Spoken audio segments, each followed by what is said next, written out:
Bismillahirrahmanirrahim. Assalamualaikum warahmatullahi wabarakatuh. Kami dari kelompok 2 akan menjelaskan mengenai analisis hazard atau hazard identification. Adapun kelompok kami terdiri dari 1. Eri Setiawan, MPM 1810503032. Yang kedua, Muhammad Teguh Mubarir, NPM 1810503080. Ketiga, Erina Rahmat Dwi, NPM 1910503020. 4. Tasya Romantika, NPM 1910503024. 5. Bagas Ferdianto, NPM 1910503028. Dan yang terakhir, Ika Cutnyadin, NPM 1910503072. Pada kesempatan kali ini kami akan menjelaskan mengenai analisis hazard menggunakan metode Hazard Identification and Risk Assessment atau HIRA pada 3 bencana yaitu kebumian, kelautan, dan atmosferik. Yang pertama adalah bencana angin. Angin puting beliung didefinisikan sebagai angin kencang yang datang secara tiba-tiba, mempunyai pusat, bergerak melingkar menyerupai spiral dengan kecepatan 40-50 km per jam hingga menyentuh permukaan bumi dan akan hilang dalam waktu singkat 3-5 menit.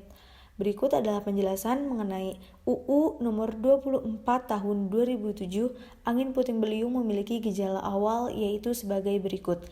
Yang pertama, udara terasa panas dan gerah.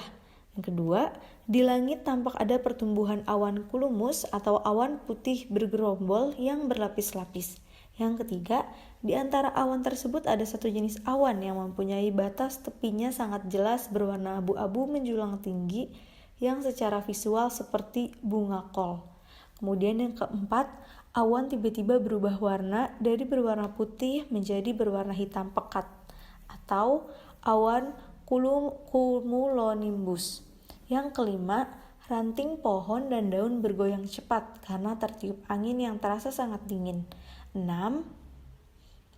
Jika fenomena ini terjadi, kemungkinan besar kehadiran hujan disertai angin kencang sudah menjelang. Yang ketujuh, durasi fase pembentukan awan hingga fase awan punah berlangsung paling lama sekitar 1 jam. Karena itulah masyarakat agar tetap waspada selama periode ini. Selanjutnya adalah proses terjadinya angin puting beliung. Proses terjadinya angin puting beliung biasanya terjadi pada musim pancaroba yang mana pada siang hari suhu udara panas, pengap, dan awan hitam mengumpul. Akibat dari radiasi matahari di siang hari timbul awan secara vertikal atau konvektif yang pusatnya bertekanan rendah. Selanjutnya, dalam awan tersebut terjadi pergolakan atau tidak stabilnya arus udara naik dan turun dengan kecepatan yang cukup tinggi.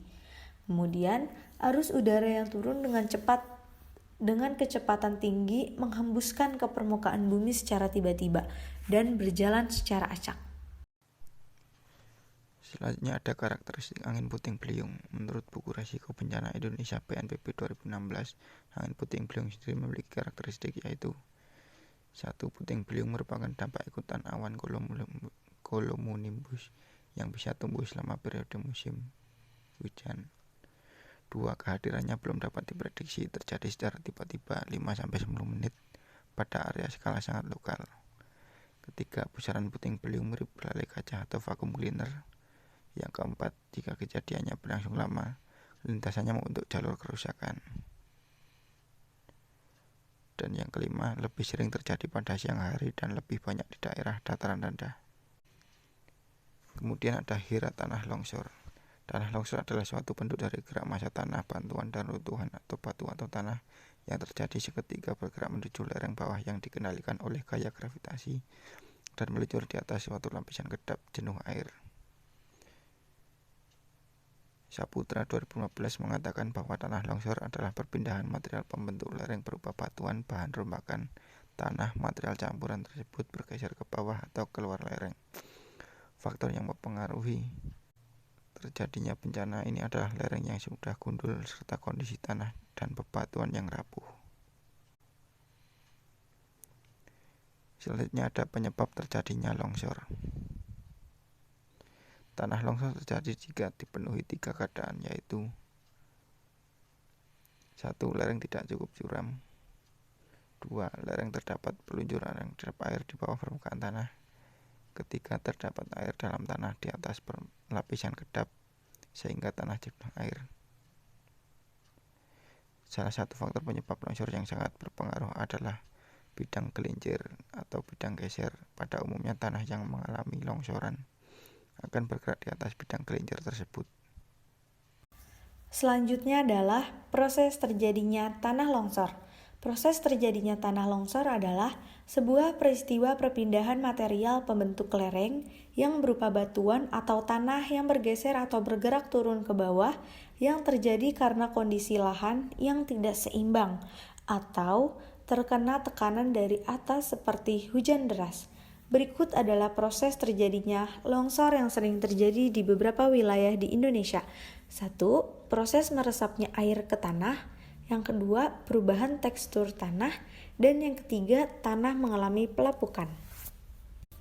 Berikut ini adalah jenis-jenis longsor yang dapat dilihat pada gambar berikut ini. Yang pertama ada jenis longsoran translasi. Kemudian di bawahnya ada pergerakan balok. Di bawahnya lagi ada rayapan tanah. Kemudian di paling atas sebelah kanan adalah longsoran rotasi. Dan selanjutnya ada runtuhan batu. Dan yang terakhir ada aliran bahan rombakan. Kemudian upaya mitigasi bencana tanah longsor dibagi menjadi 2 bagian, yaitu 1. Upaya mitigasi non-struktural atau bukan upaya pembangunan fisik. Kemudian yang kedua, upaya mitigasi struktural, yaitu upaya pembangunan fisik. Yang pertama adalah mitigasi non-struktural. Yang pertama, kenali daerah tempat tinggal sehingga jika terdapat ciri-ciri rawan tanah longsor dapat menghindar. Kemudian, identifikasi daerah dengan tanah yang aktif bergerak. Ini dapat dikenali dengan adanya rekahan berbentuk ladam atau tapal kuda. Selalu waspada pada saat musim hujan, terutama saat curah hujan sangat tinggi. Selanjutnya, waspada terhadap mata air atau rembesan air yang berwarna kotor dan berlumpur serta kejadian longsor secara kecil di sepanjang lereng. Kemudian, melakukan pemeriksaan secara rutin lereng dan tebing di wilayah yang rawan longsor yang di bawahnya terdapat pemukiman penduduk. Kemudian, pemerintah daerah melakukan pemantauan secara berkala terhadap wilayah-wilayah yang selama ini sering terjadi tanah longsor. Yang kedua ada mitigasi struktural. Masyarakat jangan membangun rumah, pemukiman dan fasilitas lainnya di tepi lereng terjal, di bawah tebing, di tepi sungai yang curam dan rawan erosi serta daerah rawan bencana longsor.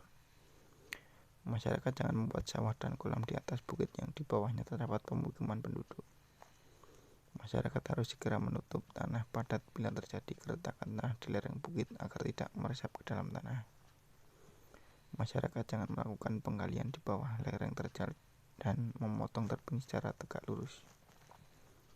Masyarakat jangan menebang pohon yang tumbuh di lereng, mengurangi tingkat keterjalan lereng.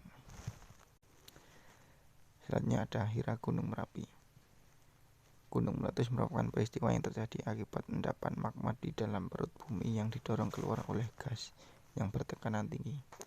Magma adalah cairan pejar yang terdapat di dalam lapisan bumi dengan suhu yang sangat tinggi, yakni diperkirakan lebih dari 1000 derajat Celcius, sehingga magma yang keluar dari dalam bumi tersebut lava. Suhu lava yang dikeluarkan bisa mencapai 700 sampai 1200 derajat Celcius. Letusan gunung berapi yang membawa batu dan abu dapat menyembur sampai sejauh radius 18 km atau lebih. Sedangkan lavanya bisa banjiri sampai sejauh radius 90 km. Tidak semua gunung berapi sering meletus. Gunung berapi yang sering meletus disebut gunung berapi aktif. Ciri-ciri gunung akan meletus. Gunung berapi yang akan meletus dapat diketahui melalui beberapa tanda antara lain: suhu di sekitar gunung naik, mata air menjadi kering, sering mengeluarkan suara gemuruh kadang disertai getaran, tumbuhan di sekitar gunung layu, binatang di sekitar gunung bermigrasi. Kemudian ada hasil letusan dari gunung berapi. Berikut adalah hasil letusan gunung berapi antara lain. Yang pertama, gas vulkanik. Gas yang dikeluarkan gunung berapi pada saat meletus, gas tersebut antara lain karbon dioksida, karbon monoksida, hidrogen sulfida, sulfur dioksida, dan nitrogen yang dapat membahayakan manusia. Yang kedua ada lava dan aliran pasir serta batu panas. Lava adalah cairan magma dengan suhu tinggi yang mengalir dari dalam bumi ke permukaan melalui kawah. Lava encer akan mengalir mengikuti aliran sungai, sedangkan lava kental akan membeku dekat dengan sumbernya. Lava yang membeku akan membentuk bermacam-macam batuan.